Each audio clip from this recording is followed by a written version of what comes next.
The Fire at Manikarnika, a tantric parable of Shiva, the guru, and the end of sorrow. A living story of laugh beyond death set in Kashi, the city of liberation. The crescent moon hung low over Benares. Along the smoldering ghats of Manikarnika, where skulls cracked and smoke danced with spirits, a young prince named Bhagiratha stood alone, wrapped not in silk, but silence. His eyes reflected the endless fire that consumed body after body. Yet his heart burned fiercer than any pyre. He muttered, "This world, the same rising sun, the same fall of night, again and again, birth, pleasure, pain, loss. What am I doing here?" With every breath, he felt the ache of repetition. Flowers placed on corpses, incense offered in devotion, all withered. Lovers aged. Sons became fathers. Temples crumbled, and still, no one asked why the wheel turned. Bhagiratha had tasted pleasures, wine, music, even the fleeting peace of philosophical debate. Yet all seemed to circle the same empty well.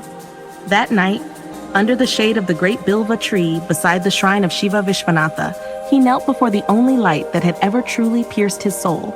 His guru, Tritala, a wandering siddha clothed in ash and compassion.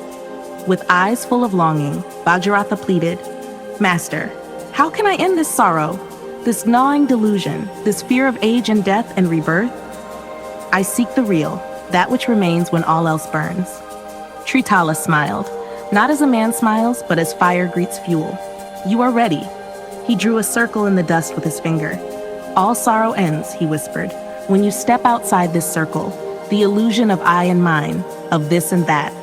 When you are no longer distracted by the dual play of the senses, then that which is never born, never dies is known." Bhagiratha bowed low. "I understand this, O Master, intellectually. But why does the fire not light inside me?" Tritala's voice deepened.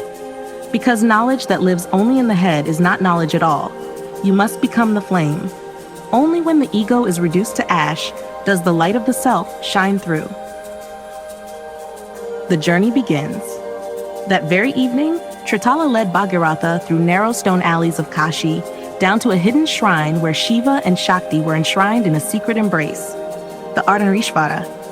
Here, in the dim golden light of oil lamps, the guru whispered a secret mantra into his student's ear, sealing it with a kiss on the crown.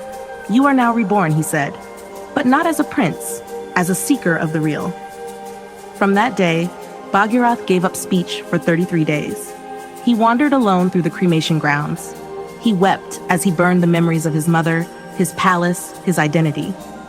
Every time pain rose, he turned to his mantra like a lover in the night. Every time fear gripped him, he whispered, "Who fears whom?" In the final phase, Tritala blindfolded him and led him into the Garbhagriha of Vishwanatha's temple at midnight. Not the temple seen by tourists, but the inner sanctum known only to sadhakas. There, before the Jyotirlinga, the guru said, "This linga is the axis of the worlds, but the real linga is your own undivided awareness. Touch it not with your hand, touch it with your being." Bhagiratha fell into a trance so deep that his breath stopped. His ego, sensing its own dissolution, screamed, but he did not listen. He fell into the light, and there he saw it. Not Shiva as a god, not Shakti as a goddess, but the self. Pure, shining, deathless. The flowering of the self.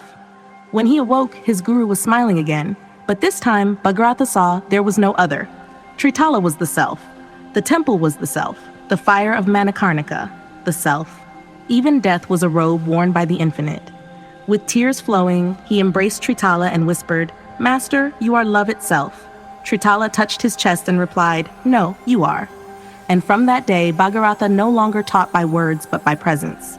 He smiled with the poor, chanted with the mad, meditated among the burning dead. And in every eye he saw Shiva gazing back. Devotees who met him claimed they felt their karma melt with a glance. When he died, no one wept, because they knew he had never been born. The parable's message for real life. When life feels like repetition, when death haunts your joy, and when even knowledge feels dry, seek the guru, the one who lights the fire of direct knowing. The path is not escape from the world, but awakening within it. The truth is not hidden. It waits behind the veil of the ego. And liberation is not a place. It is the flame that arises when all false identities are offered on the altar of devotion.